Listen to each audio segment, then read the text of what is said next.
part of the show live. We're up on Twitter and Facebook right now with our stream. John Von Tobel is here. He's familiar with the property because you work here a lot. It's Cofield. I'm familiar with the property. I live in Vegas. Also, I love spend downtown. a lot of money here. Do you? Yeah, this is my favorite spot in town, man. I come here all the time. Are you trying to butter someone up? Maybe. It's also true. He needs a food comp. Spend a lot of money on soda. Oh, actually, we get them good. Anyway, you went to Barry's. Yeah. Well, so, can I tell you a story? You went to Barry's and got a bunch of people on Twitter are like, "Oh, high roller! I didn't know you were making that kind of money in radio." I saw him. He took his wife. Oh, here's the thing. So I don't have shame. So I'm willing to tell the story in front of Mike. So that night I saw you guys. Yep. We were standing out at the Mega Bar right there. I purposely mentioned that I was going to Barry's in front of Derek and Mike, so I could probably get something out of it. And you know what they did? Have a nice dinner. And then they left. I was like, come on. How many times do you have people do that to you, where they're like kind of nudging for some kind of comp? Well, you don't know. I mean, he wasn't nudging for a comp. I mean, he was there. You said he was. We had a comp. He wasn't really nudging for a comp. No, you weren't? Okay. We could have sent him an appetizer, but what the hell? I mean, he's making big bucks at Visa. Mountain West is not covering my parking. So we're just opening up asking Mike for favors. Yeah. We slide that over. He's looking at it like, nope. We got a business to run. That parking spot costs money. So sorry, too bad. On Tuesday or Wednesday, it's not too bad.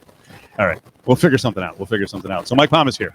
You guys were just talking about what I haven't gotten into it.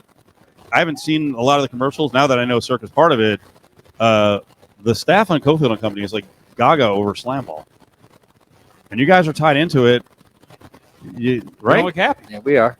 We're partners. These are the big sponsor. These are the kids you want. John, you're not a kid, but 32.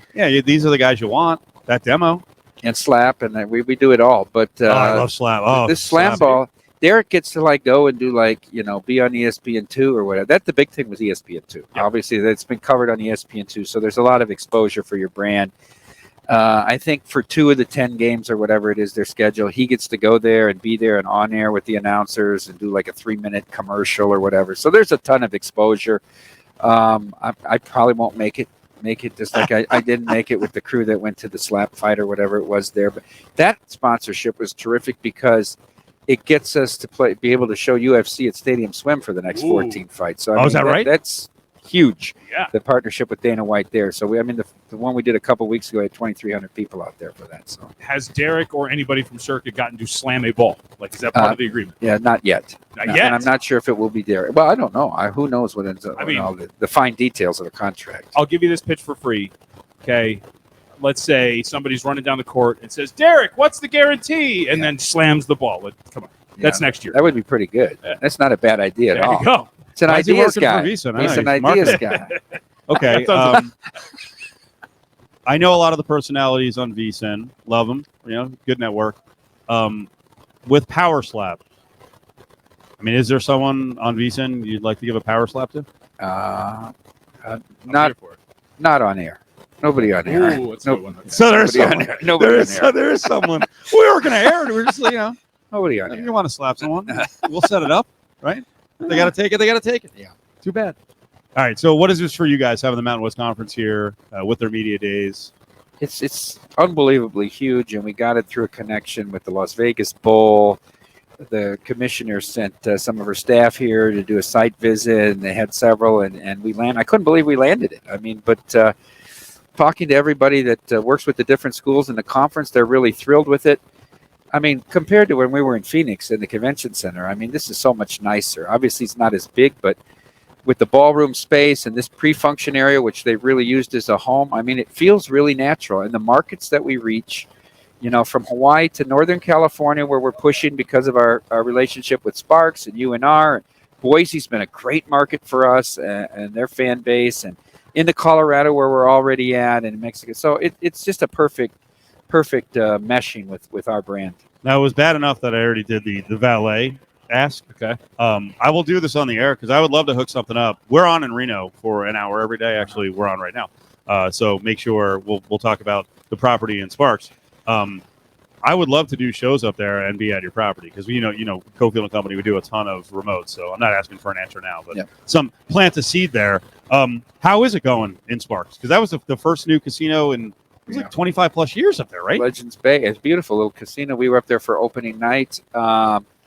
we're doing a sign-up weekend like we do the last weekend in August here. We're doing Northern Nevada sign-up weekend the 4th and 5th. Derek and I will be up there. Banksy. Actually, Tim Murray and Sean King are going to do their Friday show from up there at Legends Bay. Oh, really? Cool. Yep. So it'll be cool. Try to drive people from the Bay Area and Northern Nevada over there, and I think that's an untapped market for us, right? We have it.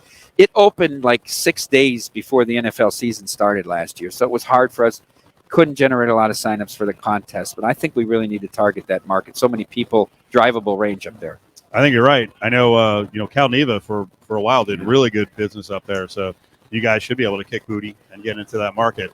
Can we talk about the Mountain West Conference a little bit from a future standpoint? Oh, really? I was prepared with Otani talk. I heard Jonathan. Oh, we're gonna do it. Wait a minute. We'll solve his. I had Chris Bennett go and say, how would he adjust the odds on each team if they acquired? We'll get to that. Okay. If they acquired Otani, you know it's what? pretty amazing. Actually, we do have a lot more material on Otani to get to.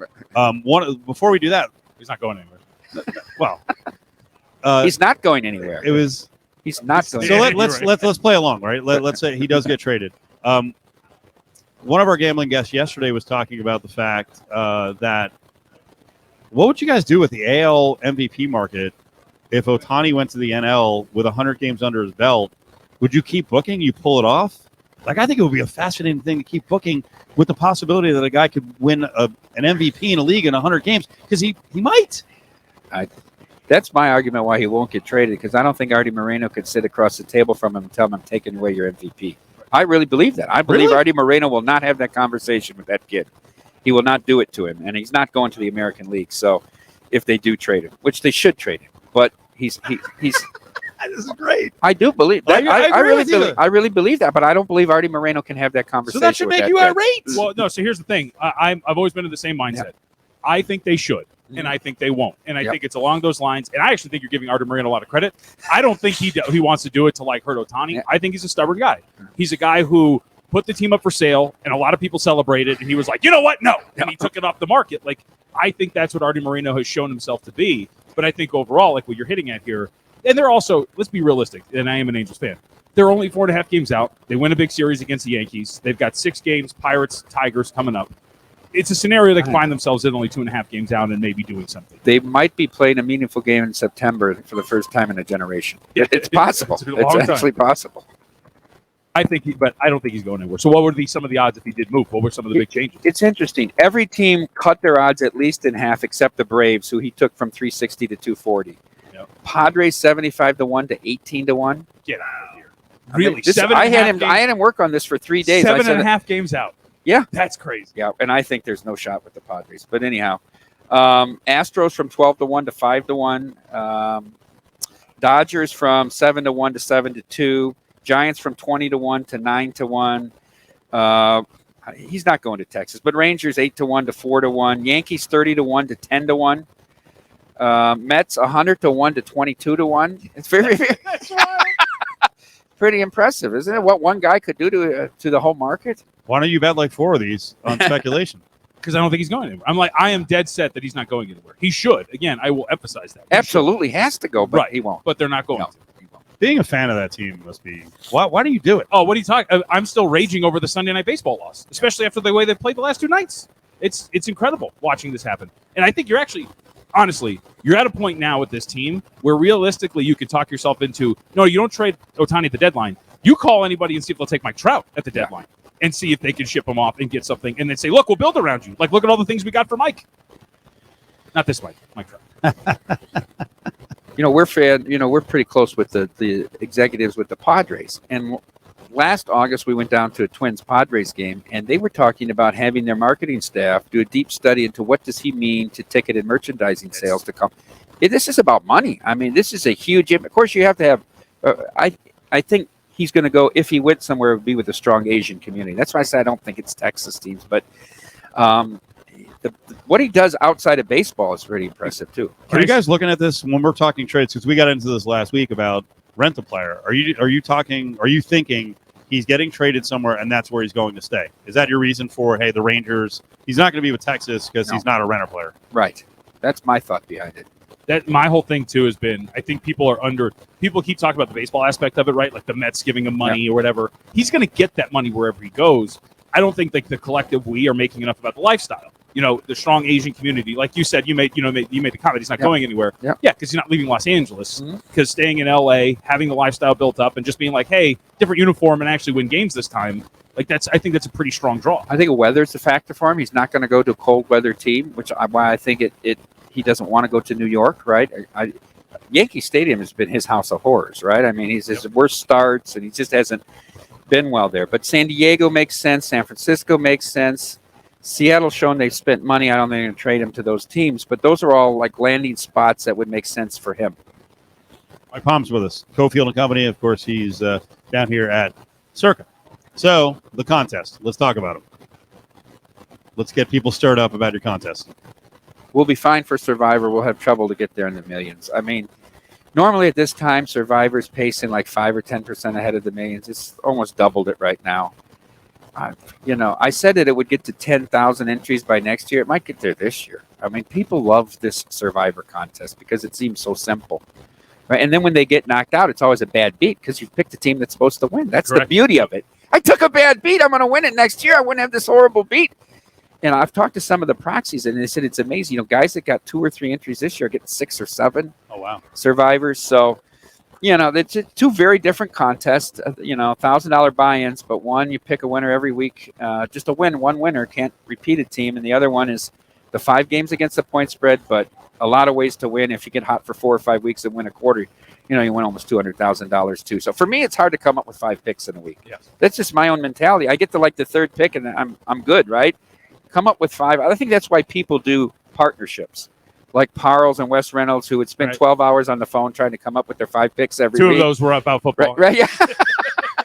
But they do because, you have different perspectives. But the contests have been great. And they really put our sports book on the map before anybody knew. Circa wasn't built yet, but you came out with these contests. So I know we've had people approach Derek wanting to buy the rights to Survivor and stuff. It's pretty wild.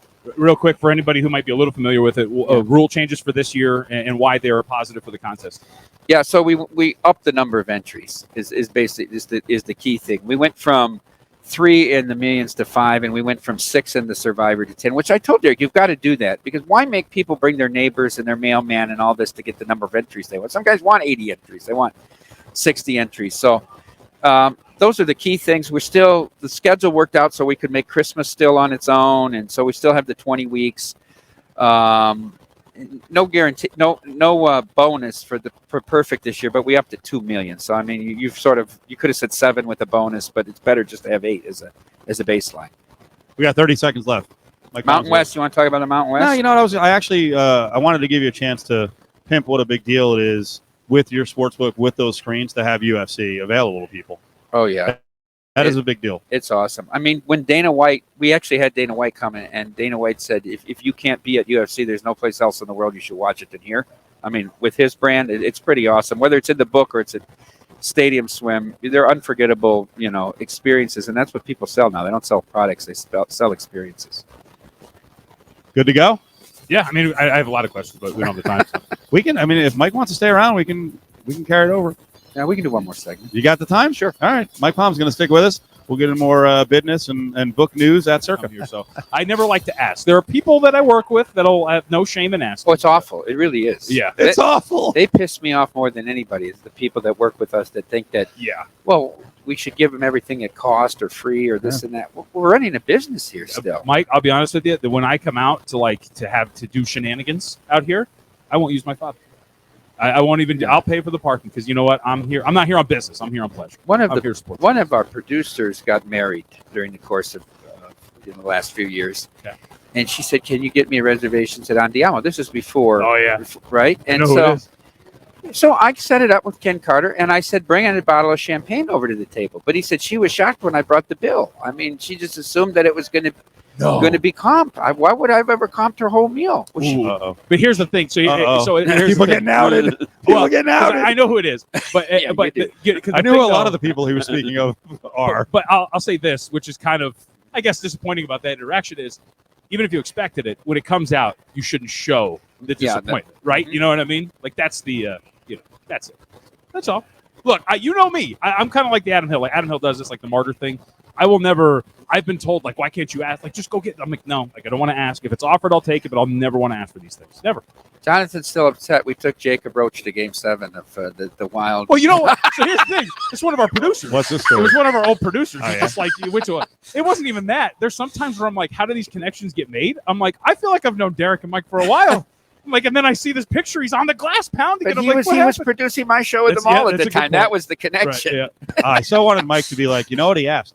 Yeah. No, Right, that would have been a No, good because that's yeah. why I listen. I'm not a comp guy either, and I really don't ask for anything. But our buddy Adam Hill is a martyr. He won't ask for anything, and sometimes I'm like, you can ask. Like every once in a while you can ask. If you do it all the time, then forget about it. You know, well, can I just say how good Adam Hill was filling in for Paul that summer when Paul took his long vacation? Adam Hill is so good. He was by far Mitch's best partner of everybody they tried to run through, whether it was you, me, humans did it a lot. I mean, he's how he doesn't have a job on the network. I don't know. I feel like we're running afoul of Anyhow. programmers. And No. I already have enough problems. That That was a great that summer. Lotus. That was a great summer. That Mike. summer where I actually. All right. No, All can, right, I tell everybody. a real quick story All right. because that's great about that By summer? the way, I agree with you. Adam should have that. That would be a Unbelievable. great kid. He's very good. Yeah. We Well- love him as a member of the company. Which it does tie into like radio stuff because like when people don't like change. People don't like change at all. The betting sheets going away at certain shops. You know what I mean? People don't like change at all. And I tell you this. Hold on. So that summer, Why'd you get? we'll go there. Yeah. But that summer, You when I slip that filled in in. one of those weeks that I filled in, I actually had like a small procedure here. I had a cyst removed, so I had a scar right here that had fresh stitches. So I changed seats with Mitch. I'm like, hey man, I got a stitch right here. Like I don't want to have that side of my face facing the camera. Can we just switch? So my immediately, why is he in Paul's seat? What's happening? I'm like, Yeah. dude, chill. Like I'm just sitting here. I even had to tweet somebody because he tweeted me constantly. He was DMing me. I'm like, I have a scar with Wait, who fresh was this? stitches on the side of my Was face. he tweeting you himself? No. It was like a fan, like a Super listener. fan. Oh my Super god, fan. they're really Super that loyal. fan. Why were Yes. you in that seat? And I'm like, I have a scar, an open wound on the side of my face that one day was actually leaking pus. I just don't want you to see it. They're crazy. Can I ask you about that really quick since I opened the can of worms? You guys saw betting sheets, right? Yes. What do you think of the outrage behind it? Exactly. It's I could see people being a little perturbed, but it's incredible. I mean, it's like the lead story on every show. No more betting sheets. Hey. Oh my God. Great content started on the weekend show, by the way. I'm just Get- going to throw that out. Well, the thing, get an app, right? Get an app, look up at the board. Get an app, look up. Oh, at now the board. I you're mean, now you're going to cross them. Now you're going to be on the wrong side of them. No, I'm just Because saying. that's exactly what I said. I'm like, I'm are we just saying. are we serious with this? I'm more concerned about people that don't put out overnight lines anymore. I mean, that's the bigger affront. You can't get an overnight baseball line. I agree with that. And here's the thing. So, The like, sheets, unbelievable. at Circa, correct me if I'm wrong, because I do have an account. Yeah. You need an account to access the odds. Mhm. Even like my whole argument too was the place you're complaining about is a free account. You don't even need an account to get the odds. You can get a read-only account with us. Okay, you cool. Don't, you don't have to make a deposit. There you There's go. two separate types of accounts. All right. Like Hoops has. So I agree. Spitting off. I just feel like there's just barbs being delivered left and right. People are taking strays. I just Didn't look, even know why they were getting strays on the show. I'm just here. All I know is that there's one person at this table who get in trouble with the main network, and it's not Mike. So that's Careful, right. I'm here. careful. So we mentioned Mountain West earlier. Yeah, it's something going on here. Yeah. We got Mountain West Conference Football Media Day. Do you guys have everything posted in terms of conference futures? We do. Boise's the favorite, as they should be. I mean, they ran the table last year. We're not the best price in the market. Like I told them, people shop around. You don't take the Circa price because we're at Circa. I mean, you can get a little better than 2-1. But I think they deserve to be that. They're the most dynamic offense. You got your quarterback back. They have some secondary issues, I think. We'll know a lot about them they got a brutal preseason schedule. Compare them with Air Force. Air Force is going to be favored in every game until they go to Boise to close the season, right? But they're going to get better. So in terms of betting to win the conference, I think that preseason schedule plays in their favor. If you want to say, hey, Air Force is going to make the championship game because of their easy schedule, that's an angle too. Take them at 4-1. They're not going to be a $4 dog when you play Boise or whoever in the championship game. There's two betting angles. I think San Diego State's interesting at 7-1 just because they were a different team with Maiden last year once they made the quarterback change. And, obviously Derek loves Brady Hoke and the Michigan connection. So that's probably the only places I would look if I was looking at a future here. Tell you what, one of the better prices on Fresno State too, 4-1. Okay. You and I both like Fresno I State. agree. Right? I think Fresno is very underrated. I think they're overlooked almost every year. And yeah, Jake Hayner's in the NFL, Yeah. but They've got to transfer quarterback in, and I'm not saying Hayner was a system quarterback, but it is a really good system for a quarterback. Well, yeah, of course. You know? Jeff Tedford. Jeff Tedford is a freaking genius, a very underrated guy. Okay, your neck of the woods, traditionally Big Ten. Yeah. So what are we looking at in the Big Ten? Anything interesting? The West is always interesting, right? Because there's like 4 or 5 teams every year that could compete. Iowa, and I'm not a big proponent of betting Iowa. I was on Minnesota last year. I was wrong, but what can Iowa do with a real quarterback? We really haven't seen it. You could argue you haven't seen an elite quarterback at Iowa since Chuck Long. I mean, to make that argument. So I think that's interesting. They've sort of guilted the Ferentz and his son, the contract. They got to get 25. We're going to post that, by the way. Will the Hawkeyes average 25 points a game? Yes or no? Because that ties into his son, the offensive coordinator's contract. Sure. Especially in you don't Iowa, like that? That'll be a fun bet. Huh? You don't like that? What? That they did that to him. That they're basically, hey, here's some standards. You got to get there on offense. Well, I don't know that it's the worst thing. It makes for good conversation for guys like us, and it puts a little bit of pressure on him. I mean, the angle I like is, and I don't know if we want to go down this path, but we do have a nation that has a pretty interesting approach to nepotism. And with this kid, I mean, he has not been productive. By the way, am I wrong? Wasn't he tied to the strength coach a little bit with some of his behavior in the past? So he kept his job after that, underachieving offense, and people are going to get mad that he has some incentives that he has to reach. Yeah. Too bad. Yeah. Iowa is like the loyalty they show their head coaches. I mean, you can go through everybody that's been there. I mean, but Bluter was there for 20 plus years. Stringer was there before. I mean, just all of them. Gable. They don't get rid of anybody. They leave. Lute Olson left, right? George Raveling left. They don't fire anybody. Fran will coach there till he dies and until he doesn't, right? Which he probably might not be. But I will jump in and say they did tell Alford to hit the bricks, but I don't know that was necessarily just wins and losses. Yeah. Sorry, Reno. I know you're listening, but sorry, Coach Alford, if you're listening up in Reno. I thought he was very good in New Mexico. That's all I'll say. Okay. I thought he did a good job in New Mexico. And, I grew up in Iowa, so I knew both sides of it from him playing at Indiana. And got to meet him when actually at the Sparks opening. Okay. At Legends Bay. So he and his assistants, they were really gracious with Derek and I. Last year of Big Ten with the divisions? Yeah. This year, right? Yeah, I think so. How do you guys feel about no divisions? I love it. You like it? I don't. In the Big Ten?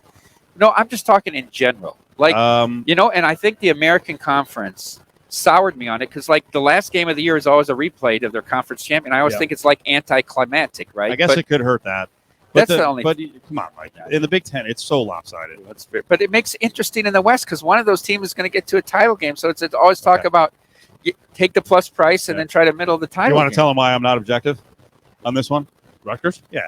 Because Rutgers comes limping into the conference. They go right into the freaking big boy division. They don't have much of a chance anyway, but they're just freaking blistered by that division. I was looking forward to that Rutgers-UCLA rivalry. Oh, the joke is just they're very similar schools, okay? They have the same kind of mission. UCLA might be a little better at sports. Hey, in 20 years, my kids, that's all they're going to know. Rutgers, UCLA. Yes, it'll be a storied Big Ten program. I get to see my It's not easy to go to the rack, I'll tell you that. That's exactly. It isn't. It really become isn't. a real basketball program.